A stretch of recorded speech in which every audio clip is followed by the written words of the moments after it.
دوستو رسول اللہ صلی اللہ علیہ وسلم کے غلاموں نے مالک کی رضا کے لیے لوگوں سے پیار، فروغ محبت میں کردار ادا کیا، اور بہترین کردار آپ اپنی زندگی میں کچھ چیزیں ایسی بنائیں جن میں فقط اللہ کی رضا کے لیے محبت، خالق کی رضا کے لیے پیار، خالق کی رضا۔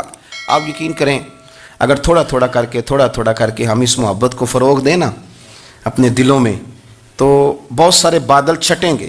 ہم نے نا وہ تیزی سے دولت کو، لالچ کو، میں اکثر کہتا ہوں کہ میاں بیوی کا جو رشتہ ہوتا ہے نا، اس کو اللہ پاک نے نا قرآن پاک میں اپنی نشانیوں میں سے ایک نشانی قرار دیا ہے۔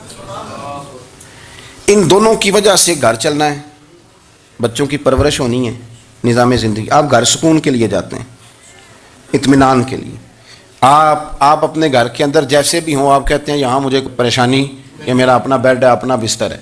لیکن اگر اسی رشتے میں جب آپ بیج بوئیں تو سب سے پہلے دولت کا بوئیں۔ اگر لڑکے والے یہ لالچ کرتے ہیں نا لڑکی کیا لے کے آئے گی، تو لڑکی والوں کا بھی لالچ ہوتا ہے کہ لڑکا کماتا کیا ہے، ان کو بھی پتا ہوتا ہے کہ کتنے پیسے لاتا ہے، کیا کمائی ہے، کتنا کچھ جھاڑو پھیر لیتا ہے۔ آپ نے جب بنیاد یہ رکھی، مجھے دیانتداری سے بتانا کہ پورا نیک ہو، پورا شریف ہو، پورا پرہیزگار ہو، لیکن دولت صحیح نہ کماتا ہو تو رشتہ آسانی سے ہو جاتا ہے۔ وہ بس سارا کچھ ٹھیک ہے، صرف کمائی تھوڑی سی کم ہے، وہ مشکل سے گزارا ہوگا، وہ کہتے ہیں نہیں جی نہیں، بھوکے تو نہیں نہ مرنا۔ کیوں؟ ہم نے اس کے اندر جب دولت کو شامل کر لیا، آ گئی دولت، تب جس رشتے کی بنیادی دولت پہ ہوگی وہاں آپ وفا تلاش کریں گے، وہاں ہم خلوص تلاش کریں گے، وہاں ہم للہیت تلاش کریں گے، اللہ کرے ہو جائے۔ لیکن وہ ہمارے مائنڈ سیٹ میں یہ بات ہوتی ہے کہ یہ جو معاملہ ہے یہ گڑبڑ ہے۔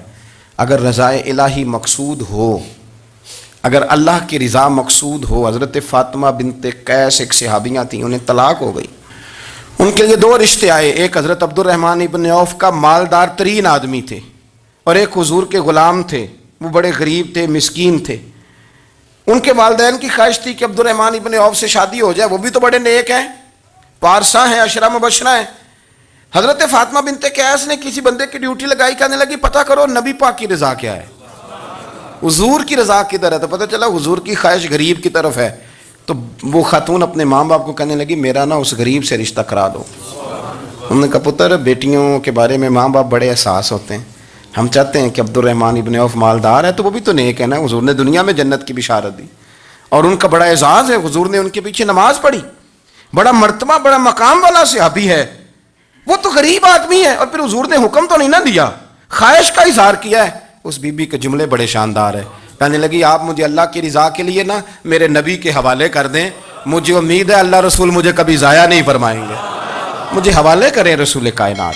چھوڑیں کو ضروری ہے دنیا داری ہر طرف دیکھنا، کہیں کوئی کام ایسا بھی تو ہو نا جو محبت کے زور پہ ہو، جو محبت کے لیے ہو۔ کوئی ہمارے پاس بڑے سارے لوگ آتے ہیں اور ہم اس قابل بھی نہیں جتنے لوگ آ جاتے ہیں، میں صحیح کہہ رہا ہوں، بالکل کوئی حیثیت نہیں، 1% بھی۔ جب پلٹ کے دیکھتے ہیں تو شرم آتی ہے کہ یار اتنی دور سے بندہ چل کے آ گیا، اس کو کیسے سمجھائیں، کس طرح کر کے۔ تو ایک آدھ دن پہلے ایک بزرگ آ گئے اور وہ اچھے صاف ستھرا ان کا مزاج تھا، بڑے شاندار، تو میں زیارت کے لیے ہوں، تو میں نے کہا زیارت شیارت والا تو کھاتا کوئی نہیں، چلو آپ آ گئے ہیں تو کوئی حکم کریں۔ تو کہنے لگے کوئی حکم نہیں، میں اللہ کی رضا کے لیے آیا ہوں۔ یہ کوئی تقریر نہیں تھی، یہ کوئی خطبہ نہیں تھا، نہ ان کے سامنے سپیکر تھا، نہ وہ شور کر رہے تھے، نہ وہ نعرے لگوا رہے تھے، نہ وہ ہاتھوں پہ ہاتھ مار رہے تھے۔ اور اس بندے نے کہا اللہ کی رضا کے لیے آیا ہوں، تو وہ بھی رو پڑے تو میں بھی رو پڑا، ختم ہو گئی بات۔ اب بات کو سمجھیں، یہ اتنا تگڑا رشتہ ہے نا یار، کسی رشتے کے بیچ برادری ہوتی ہے، کسی رشتے کے بیچ خاندان ہوتا ہے، کسی رشتے کے بیچ قبیلہ ہوتا ہے، کسی رشتے کے بیچ رنگ نسل ہوتی، وہ کتنا تگڑا رشتہ ہے کہ دو بندوں کا رشتہ ہو، ایک بیچ میں خدا ہو، دوسرے محمد مصطفیٰ ہو۔ آپ کتنا اسے مضبوط رشتہ سمجھیں گے جس کے بیچ اللہ رسول ہو، اتنا تگڑا رشتہ، اتنا مضبوط تعلق، اتنی وسعت اس کے اندر، اللہ کی رضا کے لیے۔ حضرت موسیٰ کلیم اللہ علی نبینا علیہ الصلوۃ والسلام سے رب کریم نے فرمایا، کہا اے موسیٰ میری رضا کے لیے بھی کوئی کام کیا ہے؟ حضرت موسیٰ علیہ السلام نے عرض کی یا اللہ میں نے تبلیغ کی، تو فرمایا وہ تو آپ کی ذمہ داری تھی۔ امام غزالی نے روایت لکھی ہے، اے اللہ میں نے آپ کے تمام احکامات پہ عمل کیا، موسیٰ وہ تو آپ نے کمال کیا، اللہ کے پیغمبر ہیں، تو میری رضا کے لیے تو یا اللہ تیری رضا کے لیے کیا ہے؟ تو رب کریم نے فرمایا کسی بندے سے صرف اس لیے پیار کیا ہے کہ وہ اللہ کا بندہ ہے، فقط اس لیے پیار کیا ہو کہ وہ اللہ کا بندہ ہے، فقط اس لیے۔ میرے عزیز آپ بات کو سمجھیں، زندگی میں فروغ محبت پر کچھ کام کریں، کچھ تھوڑا سا کوشش کریں گرد جھاڑنے کی، کچھ گرد جھاڑنے کی۔ ہم نے نا ایک سٹیٹس بنا لیا ہے، اب تو مسلمان پہلے فرقوں میں بٹے، قبیلوں میں بٹے، اب شہروں میں بٹ گئے۔ آپ کبھی گجرانوالا کے لوگوں سے پوچھو نا گجرات، تو کہتے ہو گجرات والے تو اللہ بچائے، کہتے ہیں کہ نہیں؟ گجرات کے لوگوں سے پوچھے گجرانوالا تو کہتے ہوتے کھاندے ہی بڑا نے، کس کی بات کر رہے ہیں؟ تو گجرانوالا والوں سے پوچھیں لاہور والے، کہتے توبہ لاہوریا جے۔ صحیح کون ہے؟ کوئی بھی نہیں۔ کیوں؟ اس لیے کہ ہم نے ہر شہر کے لیے کہاوت بنا لی ہے۔ میں صحیح کہہ رہا ہوں، ہر قبیلے کے لیے کوئی نہ کوئی، یہ ہم نے ظلم کیا اپنی جان، یہ ہم نے زیادتی کی، کہانیاں بن گئی، کہاوتیں بن گئی، شہروں کے لیے، علاقوں کے لیے، قبیلوں کے لیے۔ مقصود کیا تھا؟ کسی طریقے سے نفرت پروان چڑھے۔ کھانا ہے نا، کھانا تو آپ جو کھانا کھاتے ہیں وہ اپنے ذائقے کے مطابق کھاتے ہیں۔ سندھ کے لوگ جو کھانا کھاتے ہیں وہ اپنے، آپ کا کوئی حق نہیں آپ ان کے کھانے پر تنقید کریں، اس لیے کہ ان کا ذائقہ وہ ہے، اور ان کا بھی کوئی حق نہیں وہ آپ کے کھانے پر تنقید کریں، اس لیے کہ آپ کا ذائقہ۔